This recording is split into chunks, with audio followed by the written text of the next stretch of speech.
আসসালামু আলাইকুম। আশা করি আপনারা সবাই ভালো আছেন। আলহামদুলিল্লাহ আমিও ভালো আছি। একটা পেঁপে কয়েকদিন ধরে বাসায় ছিল, খাওয়া হচ্ছে না। ভাবছি আজকে সেটাকে রান্না করে ফেলবো। আমি এখানে সুন্দরভাবে কেটে নিয়েছি। এখন আমি একটু প্রেসার কুকার দিয়ে দেবো সিদ্ধ করার জন্য।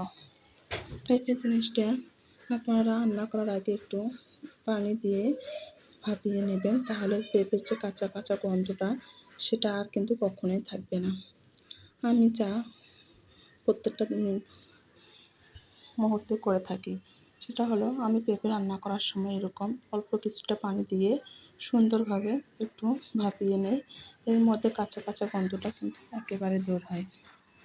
আর সরাসরি যদি পেঁপেটা রান্না করেন তাহলে যেন ওটা কাঁচা কাঁচা গন্ধ থেকে যায়। এদিকে আমার পেঁপেটা ভাপানো হয়ে যাচ্ছে, আর আমি ফ্রিজ থেকে কিছুটা গোস্ত বার করে নেব রান্না করার জন্য। সকালে কিছুটা তরকারি রান্না করেছি, তারপরে আমি আবার রান্না করার জন্য সব কিছু রেডি করছি। একটা তরকারি রান্না করেছি সকালে, কোনো মতন হয়ে গেছে, কিন্তু আবার রান্না করব আমি। এদিকে আমি সমস্ত কিছু এক এক করে রেডি করে নিচ্ছি। রেডি করে রেখে দিয়েছি, রান্নাটা এখনও বসিয়ে দিইনি। মোর ছেলে স্কুলে যাবে, ওর বাবা অফিসে যাবে, সেজন্য ওদেরকে আগে দিয়ে দিচ্ছি। মোর ছেলের টিফিন, পানির বোতল সমস্ত কিছু ব্যাগে সুন্দরভাবে গুছিয়ে দিলাম। দেওয়ার পর ওকে ড্রেস পরিয়ে রেডি করে দিচ্ছি। ও সকালবেলা কিছু খেতে চায় না, সেই জন্য একটু টুকিটাকি করে টিফিন দিয়ে থাকি, যাতে ও খেয়ে নিতে পারে। ওদের খাওয়ার জন্য একটু টাইম দেয়, ওই সময়টা প্রত্যেকটা বাচ্চায় কিছু না কিছু টিফিন নিয়ে যায়, ওরা ওখানে খেয়ে নেয়। এ থেকে মোর ছেলে তো রেডি হয়ে গেছে, টাইটা সুন্দরভাবে আমি সেট করে দিচ্ছি। ওদেরকে বিদায় জানিয়ে এখন আমি আবার রান্না করতে এসে যাব।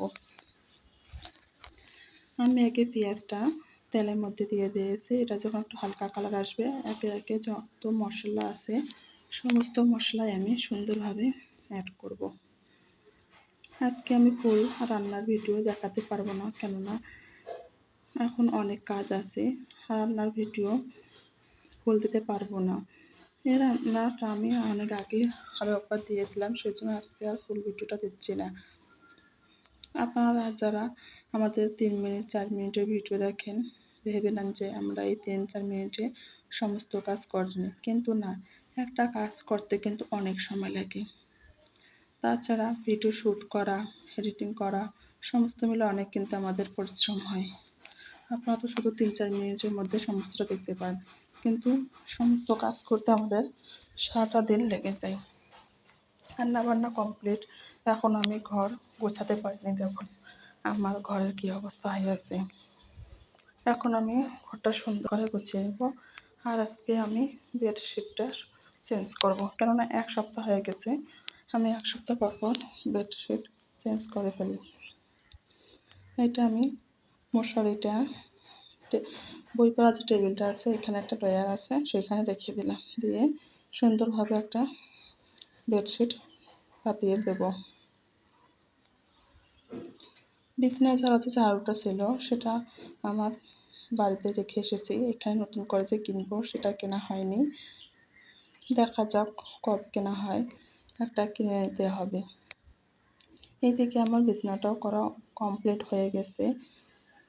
কথা বলতে বলতে সমস্ত কাজ কমপ্লিট হয়ে গেল। খোদা হাফেজ।